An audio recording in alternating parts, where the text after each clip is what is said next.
დღეს საქართველოში და პოლიტიკაშიც მოხდა ისეთი საინტერესო მოვლენა და ალბათ მნიშვნელოვანი მოვლენაც ირაკლი ღარიბაშვილი გადადგა, თუმცა პირველი ნაწილი, რომლის სტუმარი არის ზალკასრილიშვილი, ბატონ ზალ, დიდი მადლობა რომ მობრძანდით. მე მაინც მინდა ცოტა გარე იმაზე გავაკეთოთ აქცენტი, იმიტომ რომ შიდა პოლიტიკა განზე დაგვრჩება, თუ გარე პოლიტიკაში სიტუაცია არ დაალაგდა, რატომღაც ასე არის მოწყობილი სამყარო, თუმცა შიდა დაალაგებასაც რა თქმა უნდა მნიშვნელობა აქვს. ესე იგი, ლონდონში უნდა გამართულიყო სამშვიდობო მოლაპარაკება, მაგრამ ეს მოლაპარაკება ჩაიშალა, ვინაიდან მხოლოდ დიდი ბრიტანეთისა და უკრაინის საგარეო საქმეთა მინისტრები დარჩნენ ბოლოს და ბოლოს, ვინაიდან სახელმწიფო მდივანმა ამერიკის შეერთებული შტატების უარი განაცხადა ჩასვლაზე და მას მიბაძეს მისმა გერმანელმა და ფრანგმა კოლეგებმა.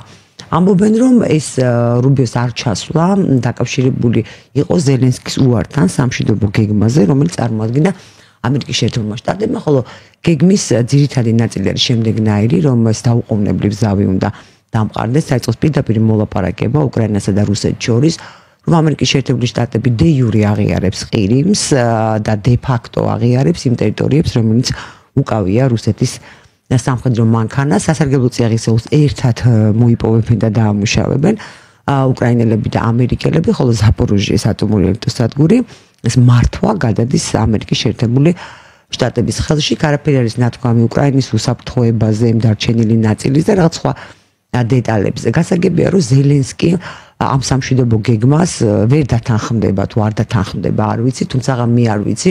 როცა ის ჩაერთო იმ თამაში პირობითი სახელწოდებით მე დავარქვი ასე ნატოში გაწევრიანება უკრაინის, რა პირობები და რა მოლაპარაკება იყო მათ შორის, იმიტომ რომ არ მგონია რომ ასე უსაფუძვლოდ გაეკეთებინა ტრამპს განცხადება, რომ თუ მისი სამშვიდობო ძალისხმევა არ დასრულდება წარმატებით, ის გადგება განზე. განზე გადგება ნიშნავს იმას, რომ დახმარებაც არ იქნება, ხო, ან უჩემოდ გაარღვიეთო.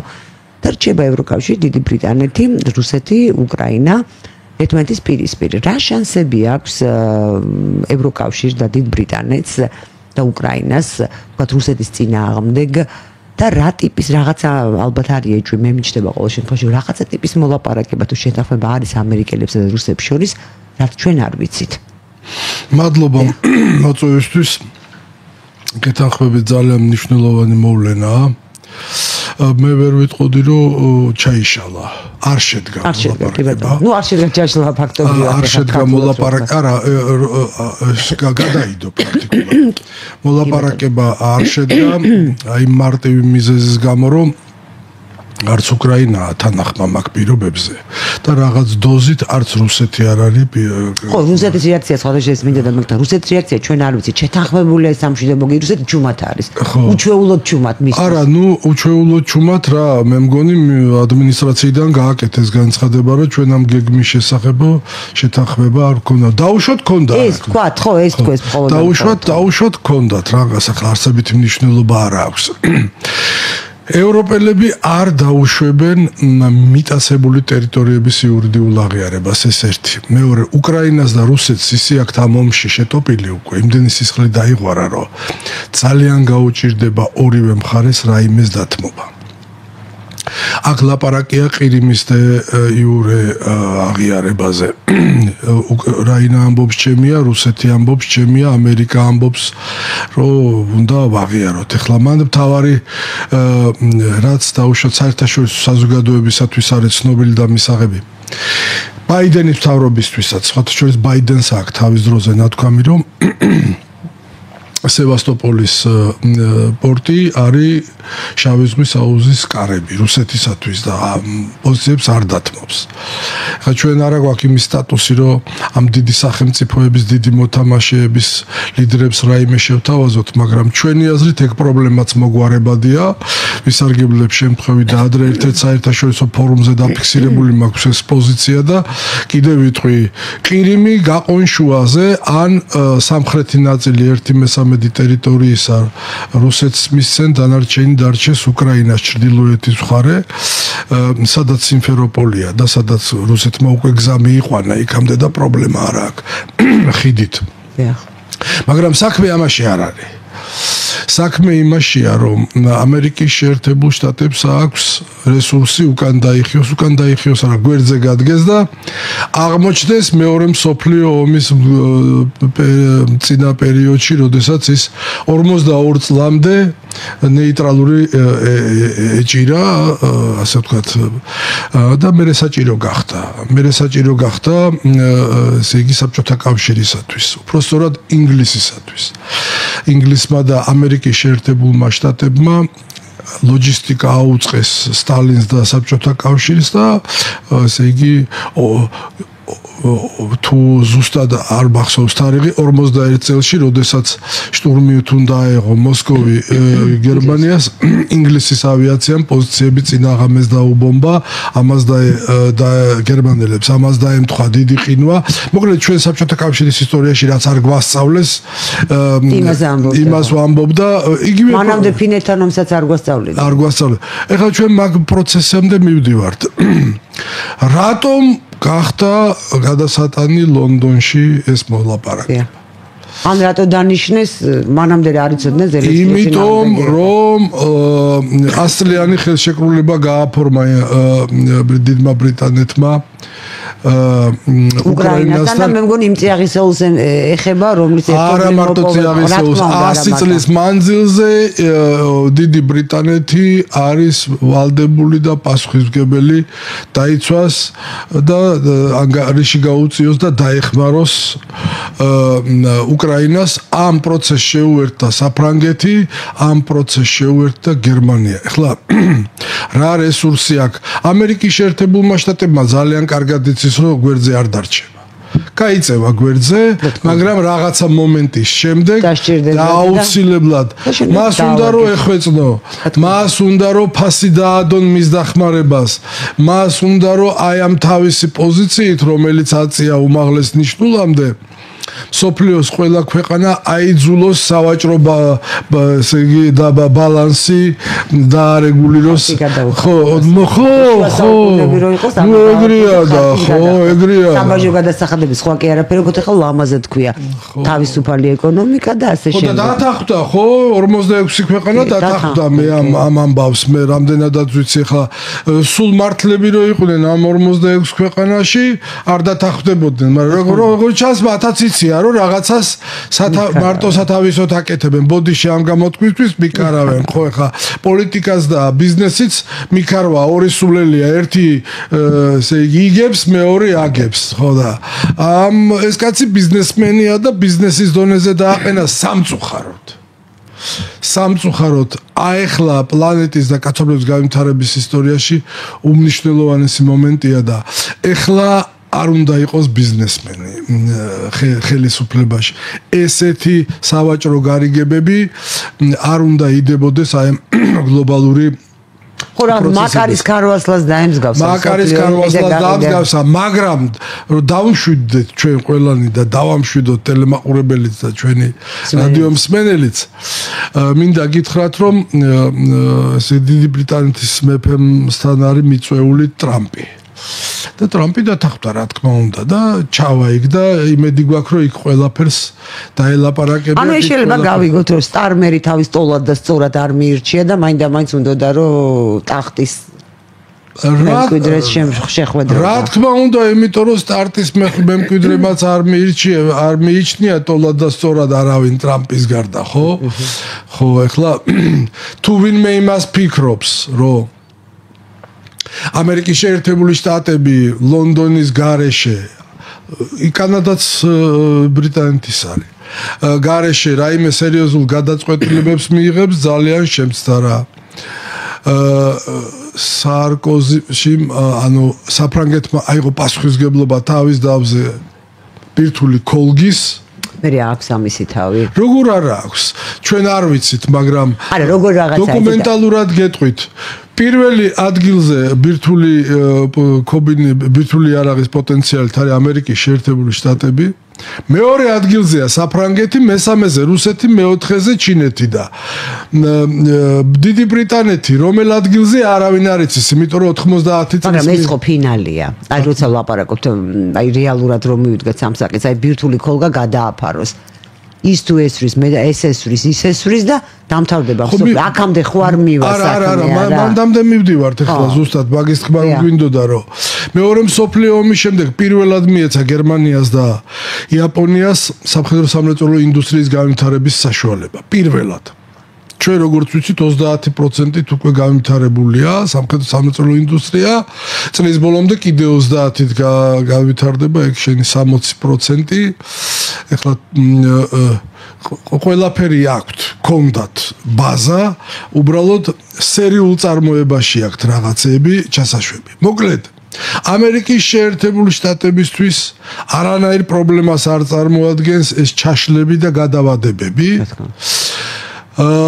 ის ელოდება დროს, როცა ევროპის სამხედრო სამრეწველო პოტენციალი იმ კონდიციამდე მივა, რომ რუსეთის სამხედრო პოტენციალს წინააღმდეგობა გაუწიოს და დაუპირისპირდეს. დანარჩენ სეგმენტს მე თვითონ შეუსებს. რაც შეეხება დახმარებას, ეხლა 6 თვის განმავლობაში ყველაფერი მიეწოდება. კი, რა თქმა უნდა, რაც ის იყო დაგეგმილი იყო ბაიდენიც, კი, რა თქმა უნდა. ის მიეწოდება, არ შეუწყდება, ხო და ნუ ამ 6 თვეში, ესე იგი, ან ვირი მოკვდება, ან ვირის პატრონი ქართული ანდაზაა ესეთი. ხო და ეს ის 6 თვეა სანამ ზელენსკის საგანგებო მდგომარეობა გააგრძელა რადამ უკრაინაში და ზელენსკის ვადა გაუხანგრძლივდა. რა თქმა უნდა. ეხლა იცით როგორი ვითარებაა? ჩვენ მაინც ვფიქრობთ, რომ ყველაფერი გადაწყდება ტრამპის შეხვედრის შემდეგ მონარქთან. აუცილებლად ჩვენ ვფიქრობთ, რომ ესე იგი 100 დღეც გავიდა მმართველობის 100 დღეც და ესე იგი ჩარლზ მეორეა ეხლა რატომღაც დამავიწყდა მე მგონი მეორეა მეფესთან რომელი ჩარლზია მძევრების დინასტიაში ომის შემდგომი პერიოდის ლონდონისეულ და ანგლოსაქსისეულ გეგმას გააცნობენ და დარწმუნებულები ვართ, რომ წინააღმდეგი არ წავა და ვერც წავა. იმიტომ რომ ხა რაღაცა deep state-ებს ზვიან, მე არ ვიცი რა არის deep state, ვინ ებრძვის, მაგრამ ვინც ტრამპის წინასაარჩევნო კამპანია დააფინანსა, ისინი ვინ არიან? რა თქმა უნდა, მე მგონი ერთი დიდი ჯგუფიდან ნაწილი აქეთ მხარეს არის, ნაწილი იქ მხარეს არის. თავისი სხვისები გაუშვა და თავისები მოყავს დამთავრებული გუნდის სვლა, როგორც ბიზნესში, ხა მე არ ვამბობ, რომ ვინმეს რამეს წაართმევენ იქ. მაგრამ ის პრივილეგიები, სახელმწიფო პრივილეგიები, რაც რომელიღაც კორპორაციებს ჰქონდათ, ხო და ტენდერები აღარ იქნება. მორჩამბავი. რა თქმა უნდა, ჩვენ რეკლამის გამო მცირე ხანით უნდა შევწყვეტოთ გადაცემა, დაგველოდეთ, მალე დავბრუნდებით. შეგვიძლია განაგრძოთ საუბარს ჩვენს სტუმართან. კაცრიძეშვილთან ერთად ბატონო ზალ და კიდევ ერთი მოთამაშე ეს არის ვატიკანი. დიახ. ეხლა პაპი გარდაიცვალა. ანუ ეხლა სიკვდილი ყოველთვის უდროა, რა თქმა უნდა, მაგრამ ისეთ მაინც გეოპოლიტიკურად ძალიან ისეთ დაძაბულ დროს რა პოზიცია შეიძლება ქონდეს ვატიკანს და უნდა დაელოდონ, ანუ თამაშიდან ცოტა ხანი დაპაუზებულია ვატიკანი. თუ იქ უშუალოდ პაპი მაინც არ წყვეტს ამას და იქ გარკვეული ჯგუფი სასულიერო პირების, რომლებიც წარმართავენ, იღებენ მონაწილეობას აი ამ დიდ გეოპოლიტიკაში. ევროპაში და ამერიკის შეერთებულ შტატებშიც სერიოზული არა მარტო, მაგრამ კონკრეტულად დასავლეთია ლაპარაკი. კათოლიკურ ეკლესიას კარგი გავლენები აქვს უკრაინაშიც. კათოლიკურ დასავლეთ ნაწილში. რა თქმა უნდა. პოლონეთის ინახე მორჩილებიან იქ. რა თქმა უნდა, გერმანიაშიც, პოლონეთშიც და რა თქმა უნდა, დიდ ბრიტანეთშიც.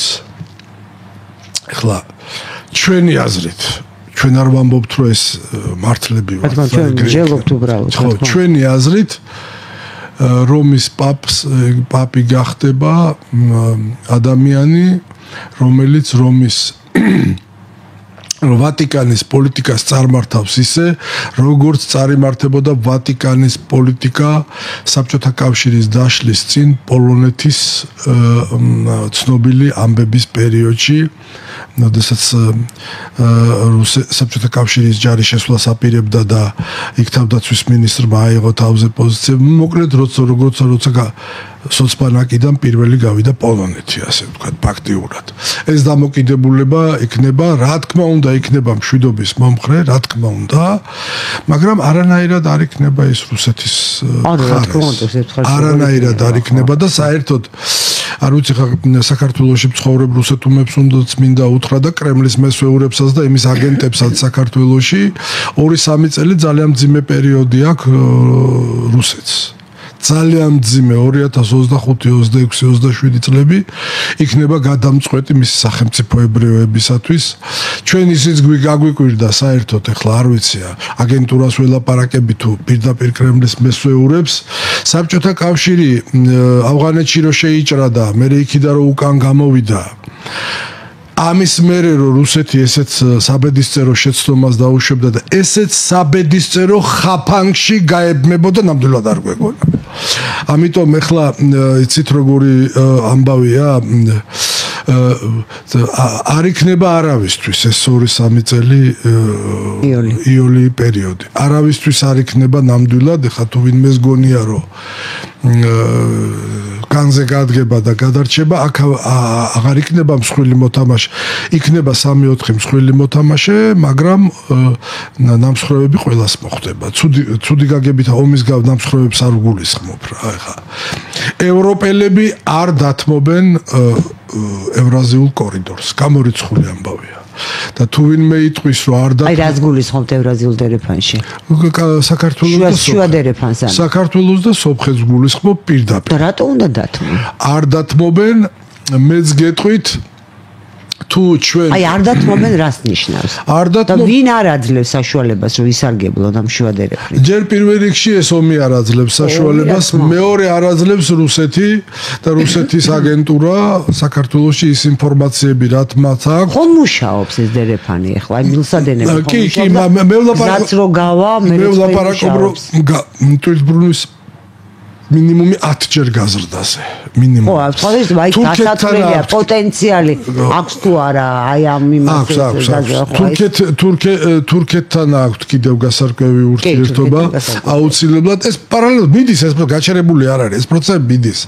ხო და თუ ვინმე იმას მეტყვის რომ არ უნდივართ და ნუ უნდივართ კარგად იყვნენ სხვათა შორის ჩვენს თავის დროზე ამაზე ვამბობდით მაგრამ ჩვენ არ ვამბობდით იმ გაგებით რომ სულ არ გვინდა ჩვენ ვამბობდით რომ ღირსეულად რა თქმა უნდა პარტნიორულად ტოლად და სწორად ხო და თუ ვინმე იტყვის რომ არ გვინდა და ნუ გვინდა აი რუსეთთან ვითანამშრომლებთ მე იმათ მინდა უთხრა რომ დასავლეთისკენ მიმავალი აღმოსავლეთიდან ტვირთები ყველაფერი შავი ზღვის ჩვენი პორტებიდან გადის. ეს ჩვენთვის მოხსარგებლიანია. ხო და თუ ევროპელებთან კარგად არ ვიქნებით, ბულგარეთიც ევროკავშირის წევრია, რუმინეთის და ორივე ნატოს წევრია და მაგათ არ ჭირდებათ ევროპარლამენტის ყველასთან კარგად უნდა ვიყოთ. ხო, დადგენილება არ ჭირდებათ. ამ ორი ქვეყნის შიდა მარეგულირებელი კანონმდებლობა საკმარისია იმისთვის, რომ შენ ტვირთები არ მიიღონ. ამიტომ უნდა მოვიქცეთ ღირსეულად, უნდა სამართლიანად. ღირსებაზე როა ლაპარაკი, კაცო, ეხლა ეს ერთადერთი ქვეყანაა, მე მგონი, სადაც ლაჩრები გმირობას იბრალებენ და სადაც უღირსი ადამიანები ღირსებაზე ლაპარაკობენ. ღირსება პირველ რიგში არის სიმართლე და სამართლიანობა. არც იმის უნდა შეგეშინდეს შენ, რომ დასავლეთთან ურთიერთობა გინდა სწორი და ურთიერთობა და არც იმის თქმა არ უნდა შეგეშინდეს, რომ რუსეთთან გააქვს დაკონსერვებული კონფლიქტი და თუ ეს კონფლიქტი დიდხანს გაგრძელდა, ბევრი პრობლემა არ მოგვარდება და იმავე დასავლეთისთვის. ხო, იმავე დასავლეთისთვის და რაღაცა დიალოგისთვის, რაღაცა ნაბიჯები უნდა, მზად მაინც უნდა იყო. ხო, შენ თუ არ იცი რა გინდა იმ რას გაიგებს ხლა? ბოდიში და კრემლის მესვეურებს ფეხებზე არ კიდია, შენ რას ფიქრობ? ამირანგულ სიმღერო და ხო, მე ამ მხრივ იმას ვემხრობ, ეს განცხადები რო კეთდება, რომ ჩრდილოატლანტიკური ალიანსი და დასავლეთი კვლავ ჩვენ პრიორიტეტად რჩება, როცა ხელისუფლება ამბობს ამას. ჩრდილოატლანტიკური ალიანსი სანამ ტრამპია ჩვენ არ მიგვიღებს ტყუილია გამბა. არა, მე სხვა რამეს ვამბობ. მე ვამბობ, როცა განცხადებები კეთდება პოლიტიკური, მეთქეთ პოლიტიკური ის არის თამაშია, ყველა განცხადება პოლიტიკური თამაშია. არა, ჩვენ ჩრდილოატლანტიკური ალიანსი ქონდა აი 2008 წლის ომამდე ბუქარესტის სამიტზე ის რომ მოხერხებულიყო მაფის მონიჭება. დღეს სხვანაირი მსოფლიო იქნებოდა. შეიძლება უფრო დავზარალებულიყავით, მაგრამ შეიძლება ხა ისტორიას არ უყვარს ეს თურმეობითი ასე რომ ყოფილიყო, ისე იქნებოდა.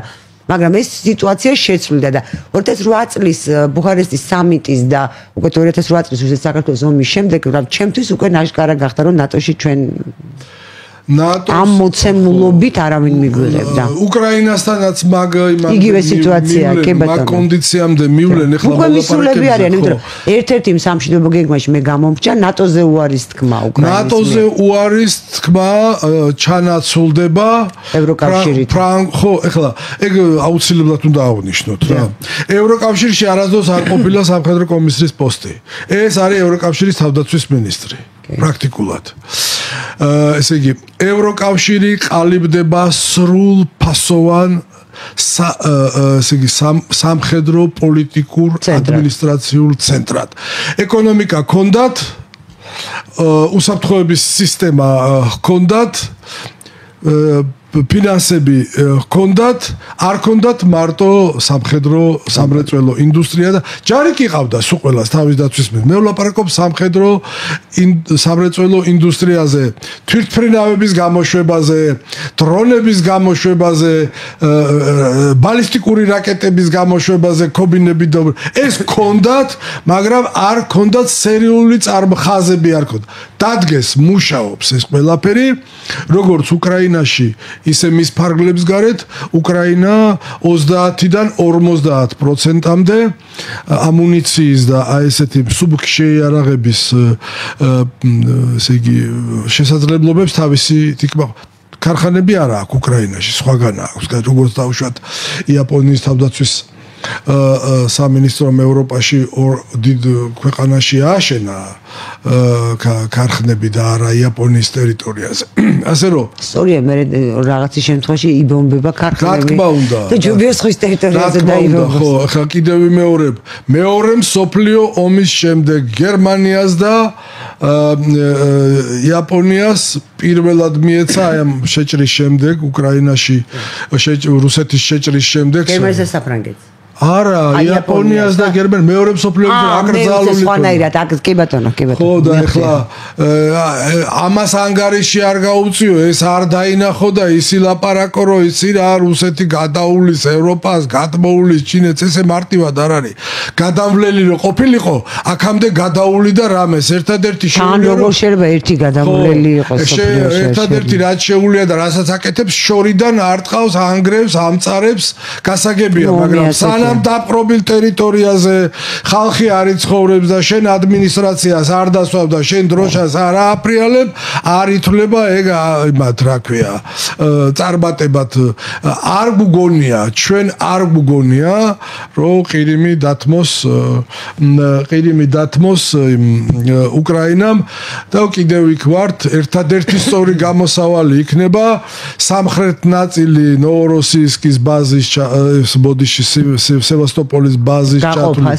ხო, დაუთმონ რუსებს ის შავი ზღვიდან არ გავა, ბოლო ამოსუნთქვამდე იბრძოლებს, გამორიცხულია რუსები, რა თქმა უნდა. ხო. არც დასავლეთი არ დათმობს, ისიც ბოლო აქ ლაპარაკი აღარ არის დაღლაზე, აქ ლაპარაკია რესურსზე და ხა დასავლეთს რო რესურსი აქვს, ნამდვილად არა აქვს რუსეთს იმხელა რესურსი და თუ ეხლა მარტო ჩრდილოეთ კორეის იმედზია და ირანის მაგ ორ ქვეყანასთანაც ძალიან სერიოზული გარჩევები ექნება ამერიკის შეერთებულ შტატებს და ჩინეთიც აღარ მიაწვდის, ამიტომ რისი თქმა მინდა ამით. მარტო რუსეთს არ ემუქრება ამერიკა, ეს უკრაინას. თუ ის ორივე მხარეს და ესე იგი მიატოვებს და სანქციები არ მოეხსნება რუსეთს, მეტიც გადამზიდავ კომპანიებს რუსეთისას სია აქვთ უკვე რომელები უნდა დაასანქციონ, პლუს დავთობის ფას დააგდებენ და საბჭოთა კავშირის დაშლის წინ იყო ეგ პერიოდი, როცა ავღანეთში ომობდა და თუმცა ამ შემთხვევაში მე არ მგონია რუსეთის დაშლა ხელსაყრელი იყო. არა, დაშლაზე არ არის ლაპარაკი, არავინ არ დაშლეს რუსეთს. თვითონ რო იშლებოდეს დაეხმარებიან, გამორიცხულია. აქ ხელისუფლების შეცვლაზეა ლაპარაკი.